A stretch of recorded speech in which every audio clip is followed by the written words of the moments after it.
Media service channel YouTube تے چلدا اے یزدانی شہید میڈیا سروس چینل یوٹیوب تے چلدا اے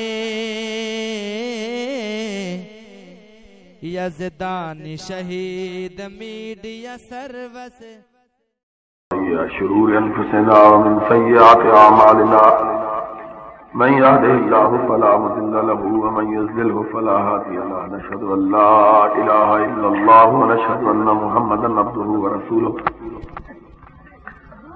اما بعد فان خير الحديث كتاب الله وخير الهدي هدي محمد صلى الله عليه وسلم وشر الأمور محدثاتها وكل محدثة بدعة وكل بدعة ضلالة وكل ضلالة في النار. أعوذ بالله السميع العليم من الشيطان الرجيم. بسم الله الرحمن الرحيم. واعتصموا بحبل الله جميعا ولا تفرقوا واذكروا نعمة الله عليكم إذ كنتم أعداء فألف بين قلوبكم فأصبحتم بنعمته إخوانا وكنتم على شفا حفرة من النار فأنقذكم منها كذلك يبين الله لكم آياته لعلكم تهتدون. حضرات، میں اپنے ان نوجوان ساتھیوں، بھائیوں اور بیٹوں سے زیادہ آپ حضرات کا شکر گزار ہوں کہ آپ نے ان ساتھیوں نوجوانوں کی حوصلہ افزائی کی اور انہوں نے یہاں آج اللہ کے نام پر جو مجلس بپا کی ہے، آپ نے اسے رونق بخشی. میں سمجھتا ہوں کہ آج کے اس دور میں اس طرح کی مجالس کا بپا کرنا اور پھر ان میں حاضری دینا، اگر یہ کسی چیز کی علامت ہے تو اس چیز کی علامت ہے کہ اس گئے گزرے دور میں بھی اللہ اور اللہ کے رسول کرنے سے محبت کرنے والوں میں کوئی کمی نہیں آئی ہے. میں انتہائی اختصار کے ساتھ ملک کے موجودہ حالات اور کتاب و سنت کی روشنی میں ان حالات کی نقاب کشائی اور وہ مشکلات جو آج پاکستان اور اہل پاکستان کو درپیش ہیں اور ان کے حل کے بارے میں گفتگو کی کوشش کروں گا. میرے لیے یہ ایام بڑے مشکل ہوتے ہیں.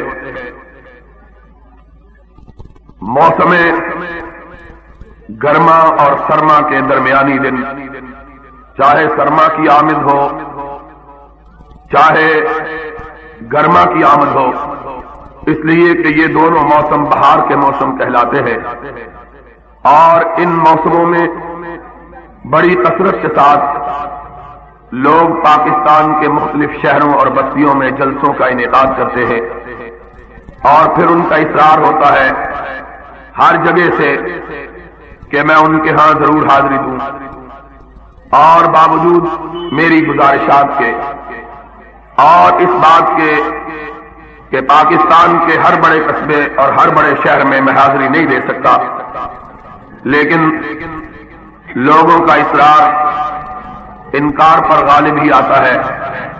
اور پھر میرے لیے یہ دن اور بھی زیادہ مشکل اس لیے ہو جاتے ہیں کہ پچھلے پہر سفر شروع ہوتا ہے، رات کو تقریر ہوتی ہے، پھر گھر واپسی ہوتی ہے اور صبح دم اور کئی علاقوں سے لوگ وقت لینے کے لیے آئے ہوئے ہوتے ہیں، اور وہ دوست جو وقت لینے کے لیے آتے ہیں وہ دماغ تقریر سے کم خرچ نہیں کرواتے، اس لیے کہ گھنٹہ گھنٹہ ڈیڑھ گھنٹہ بحث کرتے رہتے ہیں جی آپ ضرور آئیں.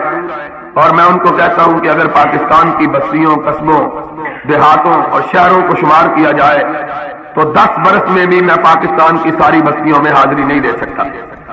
لیکن اس کے باوجود بہرحال ان کی محبت کی وجہ سے مجھے باقی اپنے سارے کام سمیٹ دینے پڑتے ہیں، اور اس وجہ سے انسان ہوں پیالہ و ساغر نہیں ہوں میں.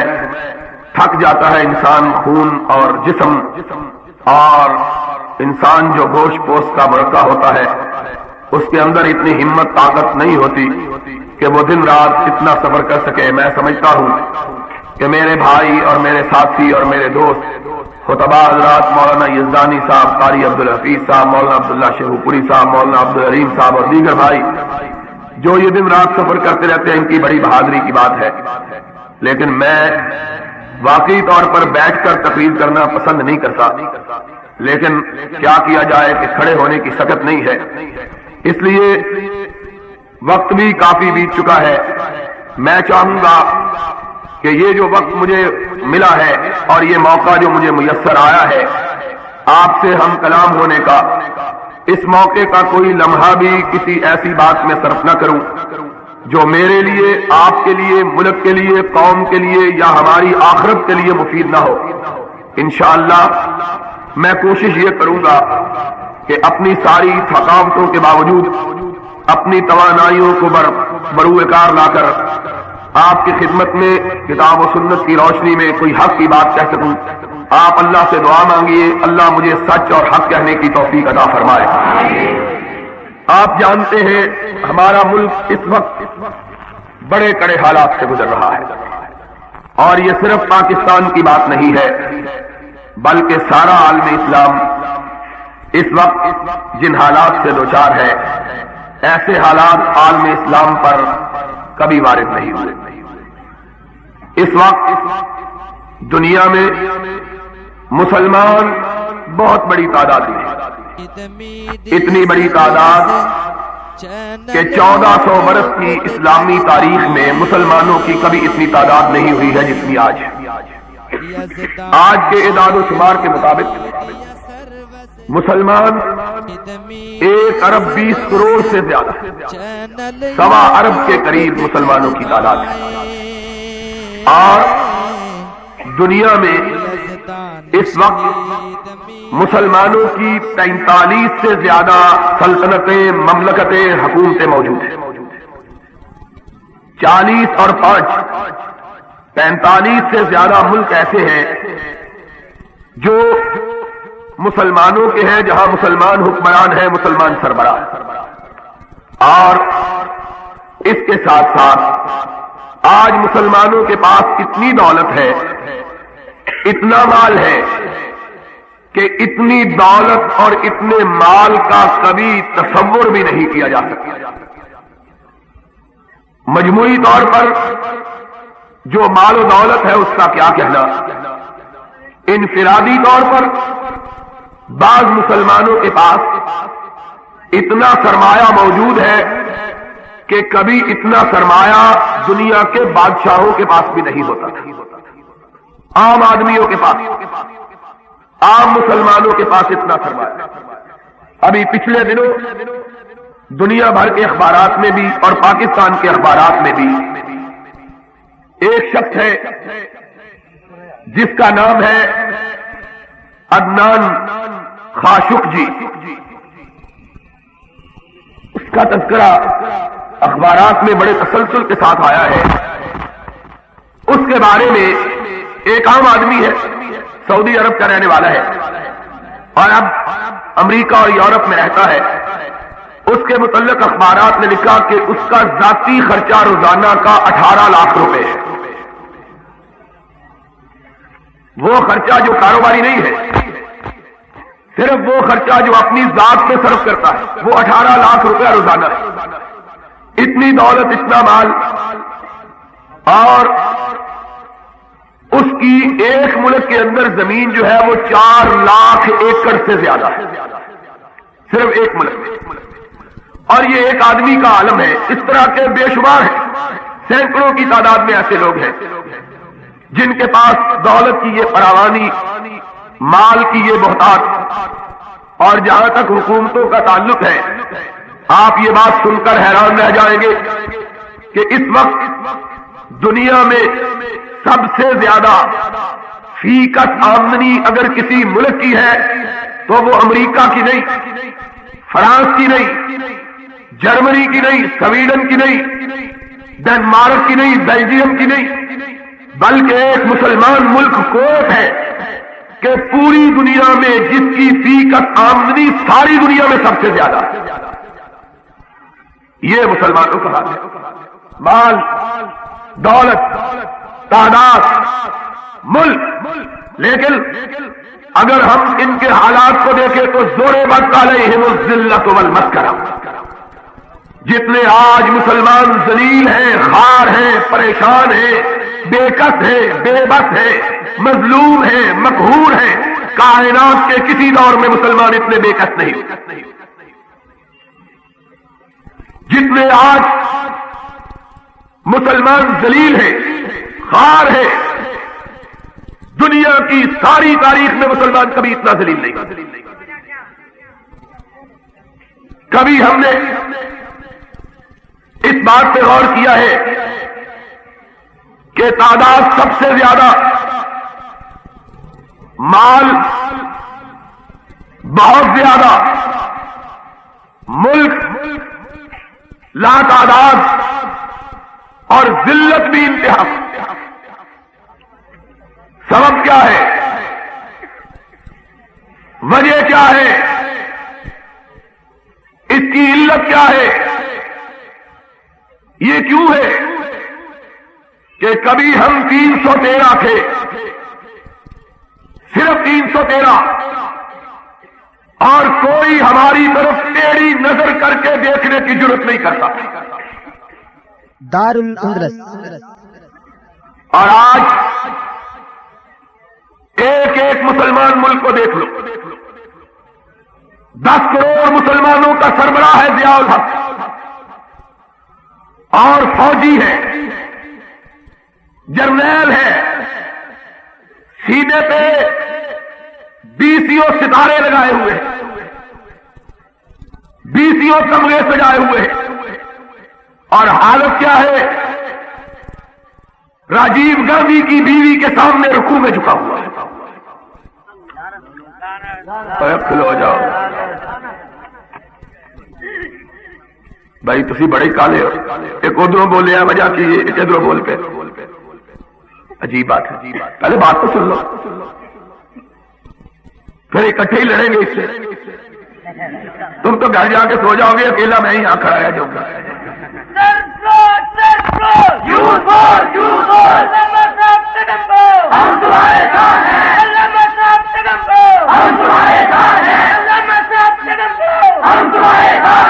تو میں یہ کہہ رہا تھا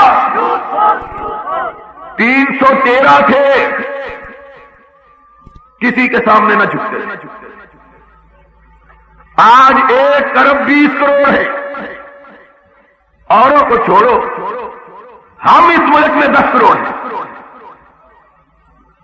10 کروڑ اگر مرنے کا عزم کر لیں، رب کعبہ کی قسم ہے، مشرق و مغرب مل جائے، روس امریکہ کی قوتیں اکٹھی ہو جائے، یہ 10 کروڑ اللہ کی راہ میں مٹنے کا عزم کر لے، ساری کائنات مل کے ان کو مٹا نہیں سکتی ہے.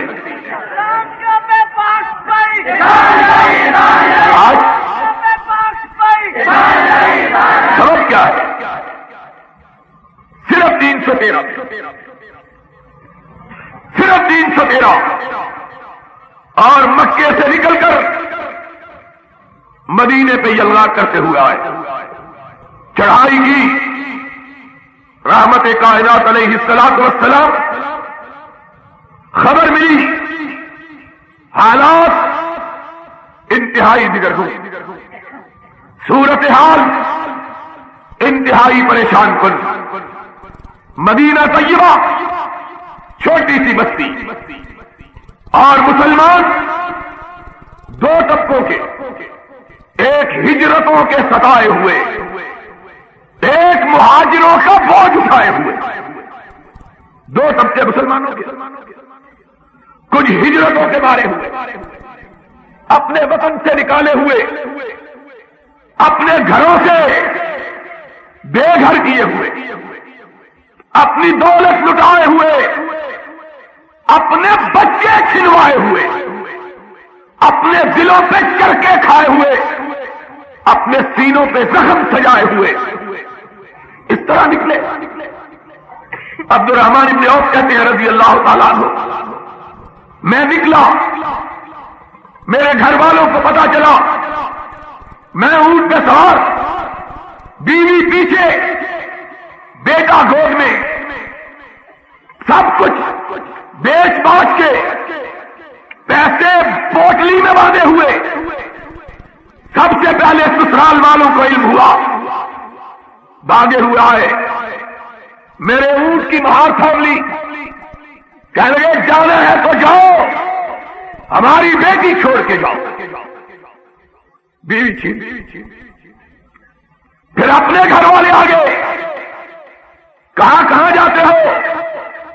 کہا مدینے والے کے پاس جاتا، کہا پھر یہ بیٹا ہمارا ہے، اس کو ساتھ نہیں لے جاتے، کہا دل پہ چوٹ پڑی، اپنا لخت جگر، اپنا بیٹا، اور بیٹے کی محبت صرف باپ جانتا ہے، اوروں کو علم نہیں کہ بیٹا کس کو کہتے، جس کو رب نے بیٹا دیا ہو یا اس سے قدر پوچھو، یا جس کو دے کے چھین لیا ہو اس سے قدر پوچھو۔ کہا یا بیٹا چھوڑ دو یا محمد کی محبت چھوڑ دو، کہا ایک دفعہ کب کبھی تاری ہو گئی، نگاہ اٹھائی، آسمان کی طرف دیکھا، پھر کہنے لگے ایک بیٹا، 1000 بیٹا ہو محمد پہ قربان ہے، لے جاؤ، پرواہ نہیں ہے۔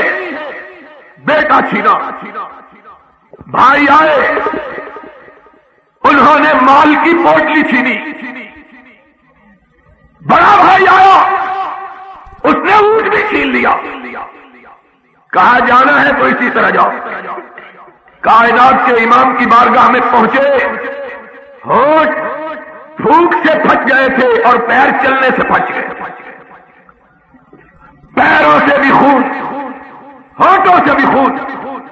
کائنات کے سردار، ثقلین کے تاجدار، امام ہدا نماز ظہر سے فارغ ہوئے، سلام پھیرا، پلٹ کے دیکھا تو سامنے عبد الرحمن کھڑے، کہا عبد الرحمن کب آئے؟ کہا اللہ کے حبیب ابھی آیا۔ کہا کہو کیسے آئے؟ کہا آقا سب کچھ لٹا کے آیا، دین بچا کے آیا۔ فرمایا عبد الرحمن دین بچا کے آئے ہو، سب کچھ لٹا کے آئے ہو تو کچھ بھی نہیں لٹایا، جنت پا کے آگے ہو، اللہ کی رضا پا کے آگے ہو۔ یہ لو، ایک صحابی اٹھتا ہے، عبد الرحمن کا قصہ سنتا ہے، عرض کرتا ہے آقا بیوی بھی اس سے چھین لی، بیٹا بھی چھین لیا، دولت بھی چھین لی۔ اللہ کے رسول میرا جتنا مال ہے 2 حصوں میں تقسیم، آدھا اس کو دے دیجیے، آدھا مجھ کو دے دیجیے۔ ایک نے کہا اللہ کے حبیب اس کا کوئی گھر نہیں، میرا آدھا گھر لے لیجیے۔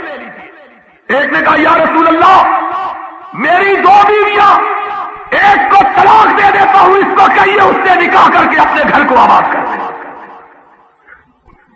کچھ ہجرتوں کے ستائے ہوئے، کچھ مہاجروں کے بوجھ اٹھائے ہوئے، کچھ امام کونین کی یثرب میں تشریف آوری سے پہلے، یثرب میں ہر سال وبا پھوٹتی تھی، زرد بخار کی، لوگ تپے زرد میں مبتلا ہوتے تھے۔ وہ تو کونین کا تاجدار آیا، رحمت مجسم بن کے آیا اور اس نے اپنے ہاتھ دعا کے لیے اٹھائے. اس نے کہا اللہ میرے بابا خلیل اللہ نے مکہ کے لیے تجھ سے دعا مانگی تھی، میں مدینہ کے لیے تجھ سے دعا مانگتا ہوں. اللہ مدینے کو بیماریوں سے پاک کر دے. یہ میرے آقا کی دعا کا اثر تھا کہ آج تک مدینے میں کوئی وبا نہیں پڑی ہے. تو بہرحال جو پہلے ہجرت کر کے آئے تھے بخاروں کے مارے ہوئے، بخاروں نے ان کی کمروں کو جھکا رکھا اور بندے ہی کتنے شمار کیا گیا تو جوان 200 سے زیادہ نہیں، کل تعداد بوڑھے شامل کیے گئے اور 14 اور 15 سال کے بچے شامل کیے گئے تو تب جا کے 313 بنے، تب جا کے. لیکن اس وقت بھی جبکہ صرف 313 تھے، نہ خوف تھا، نہ دہشت تھی، نہ دشمن کا روب تھا، نہ مخالفوں کی ہیبت تھی. اگر تھا تو اپنے اللہ پر توکل تھا، اپنے رب پر اعتماد تھا. محمد الرسول اللہ صلی اللہ علیہ وسلم کو علم ہوا دشمن بڑا لشکر لے کے آیا مدینے والوں کو مٹانے کے لیے. سرور گرامی نے کہا ہم مدینے کی دیواروں کے پیچھے رک کر ان کا انتظار نہیں کرتے، کھلے میدان میں جا کر ان کا مقابلہ کریں گے. اور ضیاء الحق 10 کروڑ آدمی اس پاکستان کا باسی اور تو راجیو گاندھی کے سامنے لمبا لیٹ گیا ہے اور سونیا کے سامنے رکوع کر رہا ہے. اور اگر اس سے فرصت ملی تو ایک بزرگ کی قبر پہ جا کے دھاگے باندھنے شروع کر دیے. مجھے اور ساری باتوں کی سمجھ آ گئی، دھاگوں کی سمجھ نہیں آئی ہے. وہ دھاگے ہی باندھنے تھے تو اتنی دور جانے کی کیا ضرورت تھی؟ یہ بابا چھتری والا یہاں پر آئے، اس کو دھاگے باندھ لیتا. دھاگے ہی باندھنے تھے نا. اور کسی وکیل نے کہا کسی بستی کے ایک چودھری نے کسی بندے کو قتل کر دیا. گاؤں میں بھی بڑے وکیل تھے، بندہ قتل کرنے والا چودھری تھا. گاؤں کے وکیلوں نے کہا بابا اس کے بیٹوں کو ہم کو وکیل کرو، ہم مقدمہ لڑیں. کہا لگے نہیں یہ بڑا چودھری آدمی ہے، ہم شہر کا وکیل کریں. شہر کا وکیل کیا 3200 روپے پر. اس زمانے میں 3200 روپیہ بڑی بات، 3200. وکیل نے بڑا مقدمہ لڑا، آخر چودھری پھانسی چڑھ گیا. پنڈ کے وکیلوں کو پتا لگا کہ چودھری پھانسی لگ گیا. آئے چودھری کے بیٹوں کے پاس، کہا چودھری کا کیا بنا؟ کہنے لگا وہ تو پھانسی لگ گیا. کہنے لگا فیس کتنی دی تھی؟ کہنے لگا 3200 روپیہ. کہنے لگا یہ کام تو ہم 32 روپے میں کر سکتے تھے، اگر پھانسی لگوانا تھا تو شہر کے وکیلوں کو کرنے کی کیا ضرورت تھی؟ تو یہ کام ہم صرف 32 روپے میں کر دیتے. اور ضیاء الحق صاحب اور کوئی مجسٹریٹ ہے تو لکھے. ان CID والوں نے کیا لکھنا ہے بیچاروں نے؟ کسے پڑی ہے کہ جا سناوے پیارے پی کو ہماری بتیاں، نہ انگ چہنا نہ نیند نینا، نہ آپ آویں نہ بھیجے پٹیاں. اور تو بے غیرت انسان ہے کہ اپنے سینے پہ تمغے لگائے ہوئے اور ایک ہندو عورت کے سامنے رکوع کر رہا ہے. اس سے بہتر تھا تو مر جاتا، مسلمانوں کا قائد نہ کہلواتا.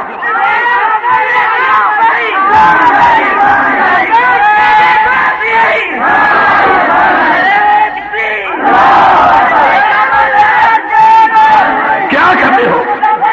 آج کہتے ہیں اگر یہ بے غیرتی کرنی تھی پھر وہاں جانے کی کیا ضرورت تھی؟ ہائے. اور لوگوں ایک بات سن لو، CID والوں لکھو، اس کو پہنچاؤ. جو اپنوں سے لڑا کرتے ہیں وہ بیگانوں سے لڑنے کی ہمت تم اپنوں سے ہمارے خلاف. حجاج بن یوسف کے زمانے میں ایک دفعہ حملہ ہوا تو ایک عورت نے کہا کمانڈر عورتوں کے اوپر چل دوڑا، مارا عورتوں کو بڑا.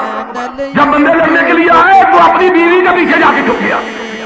اس نے کہا اسد علیہ وفی الحروب نعمت، اور میرے خلاف تو شیر تھے، مردوں کے مقابلے میں بھیڑ بھی نہیں نکلے. ہم کو مارنے کے لیے تو بڑے دلیر. پولیس فوج، یہ بیچارے پولیس فوج ہمارے بھائی ہیں، ان بیچاروں کا کیا ہے؟ لیکن تم، قرآن کہتا ہے، مومنوں کی شان بیان کرتا ہے، اشداء علی الکفار رحماء بینہم. مومن وہ ہیں جو اپنوں کے لیے نرم، غیروں کے لیے گرم ہو. ہلکا یاراں تو بریشم کی طرح نرم ہو، ہلکا یاراں تو بریشم کی طرح نرم. رسم حق و باطل ہو تو فولاد ہے مومن. لیکن یہ مومن شب موم کر لیا، سحر آہن بنا. ہمارے لیے فولادی اور اندرا گاندھی کے بیٹے کے لیے موم کا. اور لکھا ہے اخباروں نے، لکھا ہے کہ اندرا گاندھی کے بیٹے نے سلام بھی نہیں لی، یہ جفے مار کے ڈال گیا. وہ سلام لینے کے لیے جفے مار دے. ایسا انہیں قوم نو بھی جفا ماریا، چھڈن کا نام ہی نہیں لیتا. قوم کو بھی جفا مارا ہوا ہے، اس سے سلام لینا. اور لوگ کہتے ہیں ڈپلومیسی ہے. یہ ڈپلومیسی اسلام کے اندر نہیں ہے. یہ اسلام کے اندر، یہ ڈپلومیسی اسلام کہتے کیا ہے؟ کہتے ہیں کوئی بات نہیں، ہم کو بچا لیا. ہم نے کہا بزدلی سے اگر کوئی قوم بچا کرتی تو کبھی بہادروں پہ موت نہ. بزدلی بھی کبھی قوموں کو بچاتی ہے، قوموں کو بہادری بچاتی ہے. آؤ، اگر یقین نہیں آتا تو محمد کے سپاہیوں کو دیکھو. صلی اللہ سرور کائنات کی وفات ہو چکی ہے. آپ کی نعش مبارک مسجد نبی کے ساتھ حجرہ صدیقہ میں رکھی ہے. لوگوں کو پتا چلتا ہے 4 گروہ، 4، ایک کوہستان کے قبائل کا، ایک مسلمہ کے ساتھیوں کا، ایک مانعین زکات کا، ایک روم کے لشکروں کا. 4 گروہ مدینہ کی طرف دیکھ رہے ہیں. اور مسلمانوں، آج تمہیں اپنی تاریخ کی بھول گئی ہے. آج کچھ یاد نہیں رہا. آج ہم سب چیزیں بھول چکے ہیں. آج ہم نے کفر کو اسلام اور اسلام کو کفر بنا دیا. آج خرد کا نام جنو اور جنو کا خرد رکھ دیا. بزری ابھی مسلمان، اور سوچو تو صحیح، آج بھی جس کے دل میں ایمان ہے، نبی کی وفات کی بات سن کر اس کی آنکھوں میں آنسو آ جاتے ہیں. آتے ہیں کہ نہیں آتے؟ نبی اور جن کے پاس نبی تھا علیہ الصلوۃ، جو ان کے پیچھے نمازیں پڑھتے تھے، جو اس کے جھنڈے کے نیچے جہاد کرتے تھے، اور جو اس کے چہرے پرانوار کو دیکھ کے اپنے آپ کو جنتی بناتے تھے، جو اس کے چہرے کو دیکھ کے اپنی آنکھوں کو ٹھنڈک میں ڈالتے تھے، آج کس کو دیکھے؟ آج ان کو نبی کا چہرہ یکدس نظر نہیں. کتنا بڑا غم ہے. میں کہتا ہوں سارے کائنات کے غم میں ایک طرف، اکیلے مدینے والے کی وفات کا غم. امام کائنات نہیں رہا. تو غم کا عالم یہ تھا کہ بلال نے حضور کی وفات کے بعد اذان کہنی چھوڑ دی. اور جب لوگوں نے کہا تھا بلال اذان کیوں نہیں کہتے، تو اس نے کہا تھا اب اشہد ان محمد رسول اللہ کہہ کے میں کس کے چہرے کو دیکھوں. لوگوں کے غم کا عالم. غم کی حالت یہ تھی کہ لوگ کہتے تھے اگر ہمارے سینوں پہ احد پہاڑ بھی رکھ دیا جاتا تو سینہ اتنا مچلا ہوا اور مسلا ہوا نہ دکھائی دیتا جتنا محمد کریم کی وفات سے دکھائی.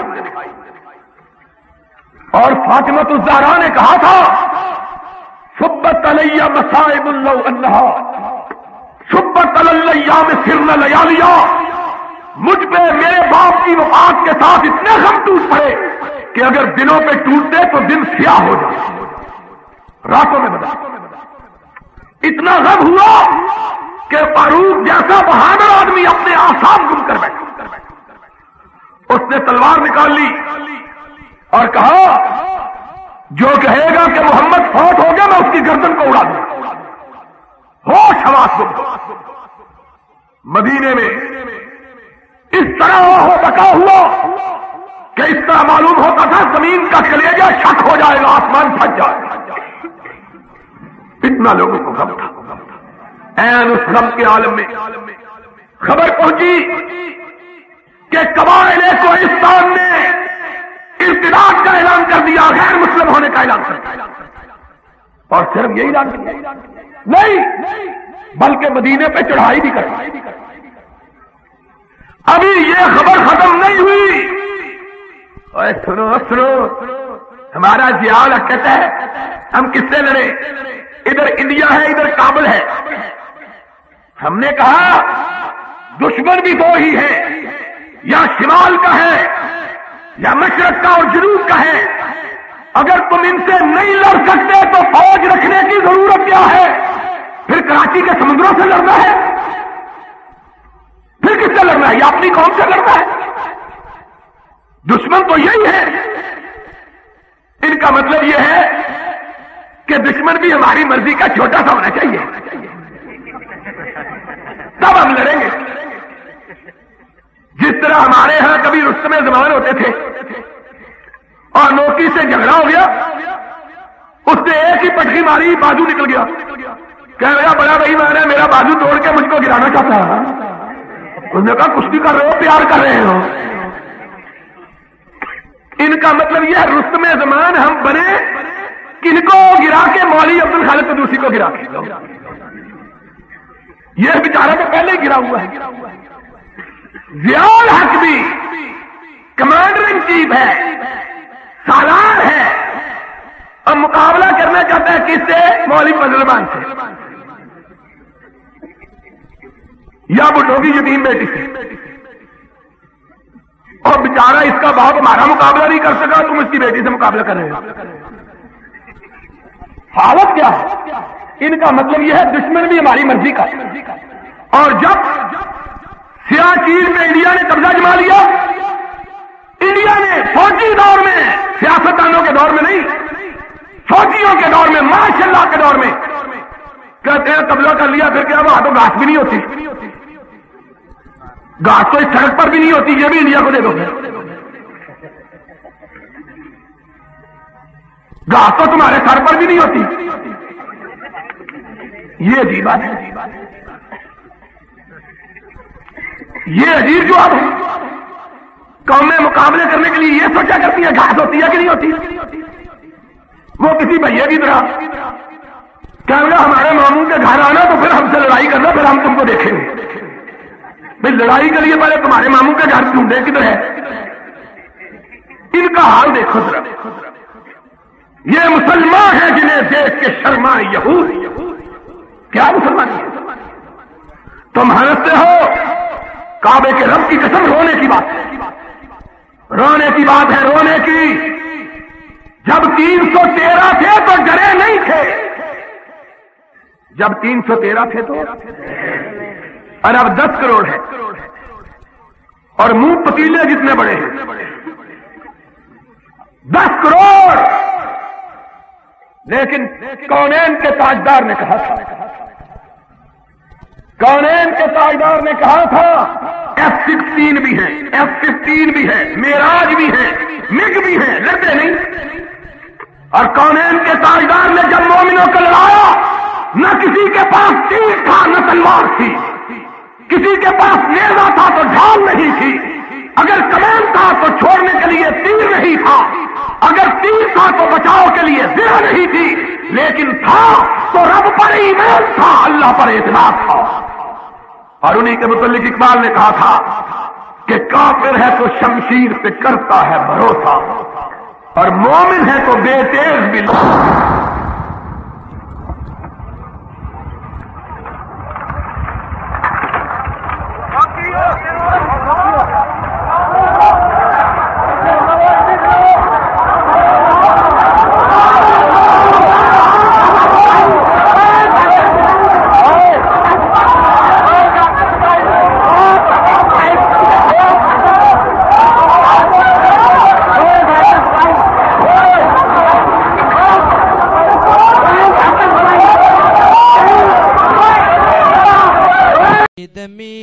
میڈیا سروس چینل یوٹیوب تے چلدا اے یزدانی شہید media service media service channel YouTube تے چلدا اے یزدانی شہید میڈیا سروس